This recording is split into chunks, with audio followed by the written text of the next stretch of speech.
Stop caring about mind muscle connection. It's stupid. अच्छा, देखे क्या बोलता है। अब अगर आपको नहीं पता ये चकबोदी क्या है, माइंड मसल कनेक्शन होता है जब भी आप अपने माइंड का यूज करके अपने मसल कॉन्ट्रैक्शन को फील करने की कोशिश करते हो। ठीक है, अभी तक तो गलत कुछ बोला नहीं। बस यही है माइंड मसल कनेक्शन। जब आप कोई भी एक्सरसाइज करोगे आपको आपके मसल्स फील होंगे। ये एक बाय डिफॉल्ट चीज है, पर लोग इस फीलिंग को बढ़ाने के लिए पता नहीं कौन सी होंगी चीजें करते रहते हैं। अपने रेप्स की स्पीड स्लो कर उसको बोलते हैं TUT, टाइम अंडर टेंशन। खैर, देखते हैं आगे क्या बोला। देते हैं, हाई रेप्स करते हैं, मसल को देखना चालू हो जाते हैं, अपने जिम के साथ गुड टच बैक टच खेलना चालू कर देते हैं, स्ट्रेच इतना करते हैं कि मसल ही फट। भाई मेरे, फिर तो कोई पेक डेक फ्लाई जैसा एक्सरसाइजेस करेगा नहीं। जब तक वो बर्निंग सेंसेशन आए ना, वो जलन ना हो, सेट बेकार है। तुम भाई मेरे, उसे सिंपल भाषा में कहते हैं मसल फेलियर अचीव करना। अब ये मत बोलना कि ये इंपॉर्टेंट नहीं है। अरे तुम्हारा भाई सर पे चढ़ा रखा है माइंड मसल कनेक्शन को। चलो बिगिनर्स का समझ में भी आता है, थोड़ा बहुत जरूरी है, क्योंकि उनको मसल एक्शन जॉइंट मूवमेंट इतना पता नहीं होता। और एडवांस लिफ्ट बिगिनर्स, अरे माइंड मसल कनेक्शन आता है महीनों का ट्रेनिंग और प्रैक्टिस से। सांड जैसे आदमी धीरे धीरे वेट उठा रहे हैं। इफ यू आर सेइंग कि हमें ऐसा वर्कआउट करना चाहिए, then bro you are totally wrong. वो आर्नल्ड है और उसका डाइट, ट्रेनिंग, रूटीन सब कुछ हम लोग से बहुत अलग है। देखो, अगर आपको एक्सरसाइज का सही फॉर्म पता है तो इस पे इतना ध्यान मत दो। अगर आप शोल्डर फ्लेक्शन कर रहे हो और आपको आपका शोल्डर फील नहीं हो रहा, कोई बात नहीं, आपका शोल्डर तब भी ट्रेन हो रहा है। वो शोल्डर फ्लेक्शन आपका हैमस्ट्रिंग मतलब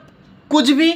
हम अगर शोल्डर प्रेस कर रहे हैं और अंधाधुन मारे जा रहे हैं विदाउट प्रॉपर नोटिसिंग कि वो चेस्ट में आ रहे हैं कि फ्रंट डेल्ट में, या पेक डेक फ्लाई कर रहे हैं विदाउट नोटिसिंग कि हम लोग का फ्रंट डेल्ट में तो नहीं आ रहा। अब लोग बोलेंगे अबे मसल पे फोकस करने से उस जगह के ज्यादा फाइबर्स एक्टिवेट होंगे। हाँ बिल्कुल होंगे। ये स्टडी में 18 आदमियों से 3 बार बेंच प्रेस करवाया। पहले बोला जैसे करते हो वैसे करो, दूसरी बार चेस्ट पे ज्यादा फोकस करना और तीसरी बार ट्राइसेप्स पर। अब इनके 1 रेप मैक्स का 20, 40, 50, 60 और 80% वेट उन्होंने उठाया और 20 से 60% वेट उठाने में मसल पे फोकस करने से एक्टिवेशन बढ़ा।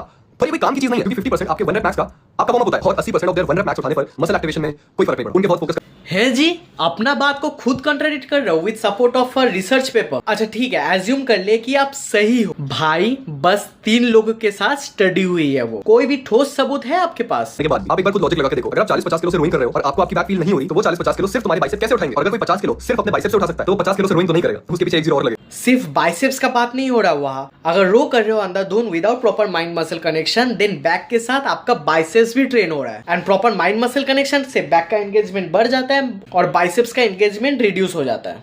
इन पे इतना ध्यान मत दो। Mind muscle connection is a skill and you should master it.